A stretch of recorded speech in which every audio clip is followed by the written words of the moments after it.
কথা কয় না রে। এরা হলো আব্দুল্লাহ ইবনে উবাইদ, এরাই হলো আব্দুল্লাহ ইবনে উবাইদ। কোরআনের আইন যারা বাস্তবায়ন করতে চায়, কোরআনের আইন যারা প্রতিষ্ঠিত করতে চায়, বলেন এই কোরআন কিসের জন্য পৃথিবীতে এসেছে? এই কোরআন পৃথিবীতে এসেছে শুধুমাত্র মানুষদেরকে অন্ধকারের পথ থেকে টেনে টেনে আলোর পথে নিয়ে আসার জন্য। এবার যদি আপনি বলেন কোরআন, ও কোরআন কিভাবে আলোর পথে নিয়ে আসবা, কিভাবে আলোর পথে নিয়ে আসবা? দেখেন, এই কোরআনকে আপনি যদি 2 বেলা করে চুমু দেন, তাহলে কি এর হক আদায় হবে? 2 বেলা করে চুমু দিলে এর হক আদায় হবে না। মানুষ মরলে কোরআন পড়ে, মানুষ জীবিত থাকতে কোরআন পড়ে না। আমাদের সমাজের নিয়ম হলো মানুষগুলো যখন মারা যায়, মাদ্রাসার তলবে এলেমদেরকে নিয়ে এসে বাড়ির মধ্যে কোরআনুল কারীম তেলাওয়াত করায়। কথা কয় না গো? আমাদের এলাকার নিয়ম হচ্ছে যে মানুষটা যখন মারা গেল, মাদ্রাসার তলবে এলেমদেরকে নিয়ে আসছে, নিয়ে এসে তার চারপাশে সূরা ইয়াসিন, সূরা মুলক, সূরা রহমান এগুলো তেলাওয়াত করে। কথা বলেন ঠিক কিনা? এখন আসেন এই যে মানুষ যখন মারা যায় তখন তার কি কোরআন পড়ার, কোরআন শোনার প্রয়োজন আছে? এই যে লোকটা মারা গিয়েছে তার কোরআন শোনার দরকার নাই। যে লোকটা বেঁচে আছে তাকেই কোরআন পড়াতে হবে, তাকেই কোরআন শিখতে হবে। তাহলে জিহাদ করতে হবে। রাসূলুল্লাহ সাল্লাল্লাহু আলাইহি ওয়াসাল্লামের যুগে সাহাবায়ে কেরামদের জিহাদের দেখেন কত পাগল ছিল, জিহাদের মধ্যে কত পাগল ছিল তারা জিহাদ করার জন্য। কারণ তারা জানে জিহাদ যদি আমরা করি আর যদি শহীদ হয়ে যাই, আমরা মরলে শহীদ, বাঁচলে গাজী হয়ে বাঁচব। আমরা মরলে শহীদ, বাঁচলে গাজী হয়ে বাঁচব। আর জানে যে জিহাদ করে যদি কেউ মারা যায়, তাহলে তার এই পারে মরণ আর ওই পাশে তার জন্য জান্নাত রেডি হয়ে আছে। কথা কয় না? রাসূল সাল্লাল্লাহু আলাইহি ওয়াসাল্লামের এক সাহাবী, নাম হলো আমর ইবনুল জামুহ রাদিয়াল্লাহু তাআলা আনহু। এই সাহাবী ছিল পঙ্গু সাহাবী। কি সাহাবী? সাহাবী ছিল পঙ্গু সাহাবী। উহুদের ময়দানে জিহাদের ডাক আসলেন, রাসূলুল্লাহ সাল্লাল্লাহু আলাইহি ওয়াসাল্লামের কাছে গেলেন।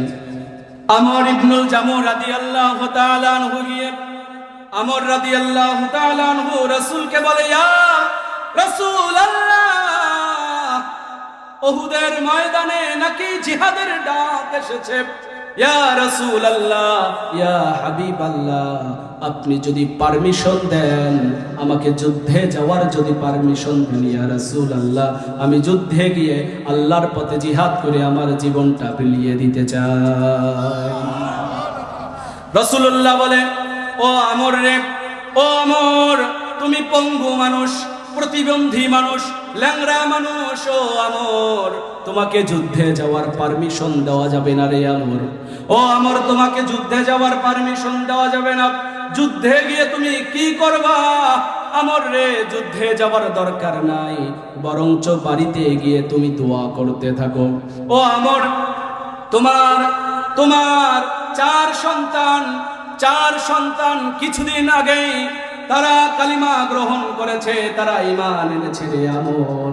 ও আমর, তুমি বাড়িতে গিয়ে তোমার 4 সন্তানের জন্য দোয়া করতে থাকো, তারা যুদ্ধে যাওয়ার পারমিশন পেয়েছে। আমর রাদিয়াল্লাহু তাআলা আনহু বলে, ইয়া রাসূলুল্লাহ সাল্লাল্লাহু আলাইহি ওয়াসাল্লাম, ইয়া রাসূলুল্লাহ, আপনি আমাকে যুদ্ধে যাওয়ার পারমিশন দিয়ে দেন। হাউমাউ করে কান্নাকাটি শুরু করে দিলেন, চোখের পানিগুলো টপ টপ টপ টপ করে পড়তেছে।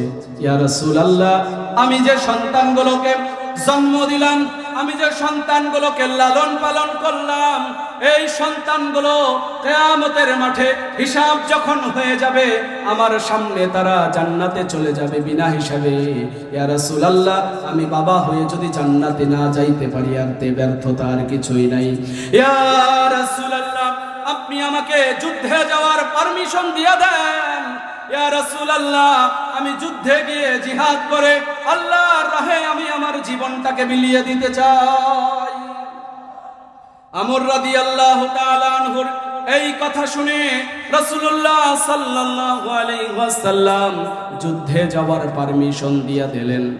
বাড়িতে গিয়ে খুশিতে আত্মহারা হয়ে বাড়ি কেঁদে গিয়ে বলে, বিবি, প্রাণের বিবি রে, ও প্রাণের বিবি, আমার যুদ্ধের সরঞ্জামগুলো রেডি করে দাও, আমার অস্ত্রপাতিগুলো রেডি করে দাও, আমি যুদ্ধে যাব।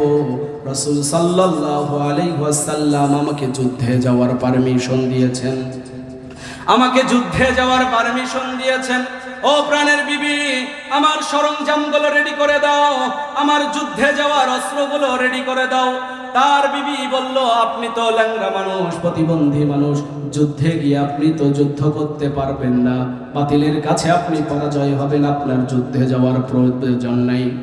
এই রকম টিটকারিমূলক একটা কথা বললেন।